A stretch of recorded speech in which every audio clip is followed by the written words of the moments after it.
home with our unique ornaments, wreaths, and beautiful Christmas decor. Be sure to check us out online for events, workshops, and more. Visit us at Roar's Nursery on Portage Street or roarsnursery.com. Roar's Nursery, we want to be your number one nursery. Roar's Nursery, we want to be your number one nursery. Thank you and your team for being constant companions and friends. You have gotten me through many, many years. News Talk 1480 WHBC. Live from the WHBC Broadcast Center. Find out more about area businesses, agencies, and events. It's what's going on right now. This is Spotlight. Hi, good morning, everyone, and welcome to this Wednesday edition of Spotlight right here on 1480 WHBC. I am Pam Cook, and just as a reminder, as we do on our Spotlight interviews, we love to get this onto Facebook, and we use our WHBC video stream to do that. So we are live on Facebook right now through the video stream, and also you can watch us on our WHBC YouTube channel. So just search WHBC 1480 WHBC on YouTube, and you can find us there. So glad to have you along with us today. We're going to spend the next hour telling you about a local not-for-profit service organization. They help people with developmental disabilities do some wonderful work in our community, Siffrin. You may have heard the name, but maybe not so sure exactly what they do. So we also want to spend time introducing you to their new CEO of Siffrin. She's here with us today, Kristine Willhite. Good morning, Kristine. Good morning. I don't know if Shawn is with us yet or not, but Shawn Crable is Siffrin's new Chief Operating Officer, and we're going to get him to join us here in a little bit. But we'll talk to you first. So you took over the spot in October, correct? That's correct. All right. So give us a little bit of background about yourself. Well, I actually come from a background of early childhood education, and one might be thinking, how does that lend itself to developmental disabilities? But I actually have some experience with developmental disabilities just in my own life. So I can tell you a little bit about that. I was actually born into a family who was experiencing this. So it's been a part of my life from the very beginning. But I have a brother who is now deceased, who had a developmental disability from a syndrome. It included some intellectual disabilities, but also he went blind as part of the syndrome. So over the years, I witnessed, his struggles for independence, but his also passion and desire for independence. And I was able to see how he got services within the community and the value of those services, including Siffrin. I do recall being young and watching him get services through what we have as our community support services now. In fact, Dale, who continues to provide those services with Siffrin today, was a provider for my brother. And he would pick my brother Doug up and take him to do things out in the community, go get haircuts and things like that, just providing a layer of independence. And so that gave me a passion at the time for ways that maybe I, in my own heart and in my skills, might be able to provide some similar services as I got older. So that led me eventually to do foster care. And I did foster care for around 15 years with the agency Pathway Caring for Children. And while I was doing those services, I often provided either respite care or foster care placement in my home for youth who had a disability. And one of those young people who started out just coming on, short-term placement is my current son, Brandon. I was eventually able to adopt Brandon, and Brandon has severe autism. Even though right now he is 28 years old, he is completely nonverbal, and so he does receive services within the community similar to what Siffrin does. So anyway, again, through those years of parenting Brandon and experiencing what it's like to be a parent with a young child, and then growing up and experiencing adulthood who has experiencing a disability like Brandon's, and then watching the barriers to independence and things like that, and how, again, services that are provided through the community can be so helpful.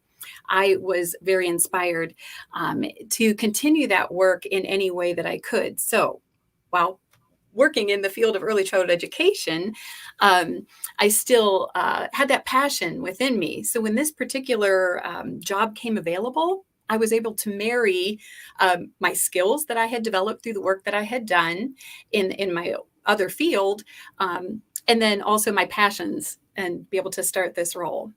Yeah, and so as you step into this leadership role with Siffrin, was there any one thing that you felt, boy, I really want to get to this. This is something I need to accomplish, or something that is a challenge that I want to take on? Anything that stuck out for you? So one of the things that we're currently seeing, everybody knows this is just prevalent today, is there is a workforce shortage. Many people are not choosing to work or don't have the capability to work, be it COVID related or something else within their family. And so I see many businesses struggling to find people who can fill these positions. And I'm hopeful that we can inspire employers to look to people with disabilities as an alternative, because there are many people who have disabilities who are receiving a service to become employable, learning, skills and things like that, to be able to hold positions within many different venues. So that's one of the things that I would like to see, is more employers looking to that as a viable option. Yeah, because I would say people probably have a misconception and different thoughts, and they hear, developmental disabilities. They're not sure what that means. And is that kind of the things that you have to deal with as well? Yes. Again, I think that this is just a long-term stigma, but many people make assumptions about people with intellectual and developmental disabilities maybe not having the same abilities, or not having the same passion for, fulfilling their own goals and becoming part of, truly integrated into the community. So. All right. And I'm going to introduce you now. We have Shawn with us, I do believe. And here he is. He's with us. Good morning. We have Shawn Crable with us. And, a lot of folks listening to WHBC, 77 years of high school football that we have done, probably recognize his name. I know that I said it a million times on the radio when he was a Massillon Tiger.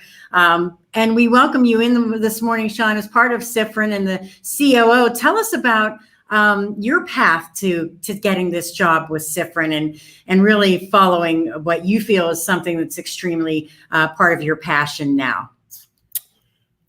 So I grew up in foster care. My foster mom's name was Ella Kirkland, phenomenal woman. But we had some individuals in our home that had disabilities over that time. One notable is my younger brother, Zion Clark. He's like an internet sensation. He has half a body. He's like running around, making the Ellen DeGeneres show and doing big things there. He has a book out, Netflix series as well. But I grew up with him, saw his struggle, saw how life was for him as a young age. Here I am, this guy that, is very inclined when it comes to sports and school. And here he was having issues with understanding who he was and what life would be like for him. So I was very passionate about him, protecting him, and also working with him. And then later in my life, my son now is 11 years old. His name's Kyson. He goes to the Massillon Middle School. He was born with tetralogy of flow. He had a hole in his heart, and then he was also born without his pulmonary artery to carry blood from his heart to his lungs. Had to have open heart surgery 14 days old. And so it's been one of my passions, or been like my life story, to be a part of helping individuals that have disabilities and grow and continue on in whatever it is that they feel is best for them in life. I know from my son Kyson, he grows up in a sportsy family, and he views himself as somebody that is sportsy, but his path may not lead him down that road. His path may lead him in another direction. And so when I got the opportunity to be a part of the Siffrin team, I thought it was awesome for me. It was a love and it's a passion for me already. It's something that I do on a daily basis. So just kind of the fight continues, I guess. Well, we're gonna take a quick break. When we come back, we'll talk more about your roles with Siffrin and all of the wonderful things that you guys are doing for the community. And again, check us out live on our WHBC video stream on Facebook, our YouTube channel right now. It is Spotlight with Siffrin right here on 1480 WHBC.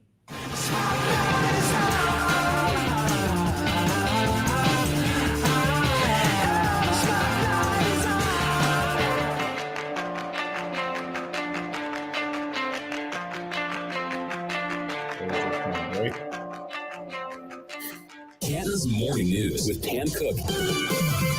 The COVID-19 vaccine for children ages 5 to 11. And now the Stark County Health Department to administer those vaccines. We have from the Stark County Health Department, Dr. Maureen Almond. For parents who are listening, when they bring their child, what do they bring along and what can they expect? It depends on the child. Most children actually do better if you tell them ahead of time what is going to happen, so you're not surprising them. Don't pretend like you're going to go to a friend's house or something like that and then all of a sudden show up at the health department. And it's a good idea to bring a security object. A lot of kids do better if they're holding a stuffed animal. Sometimes the nurse will pretend to give a shot to the stuffed animal first and then give the shot to the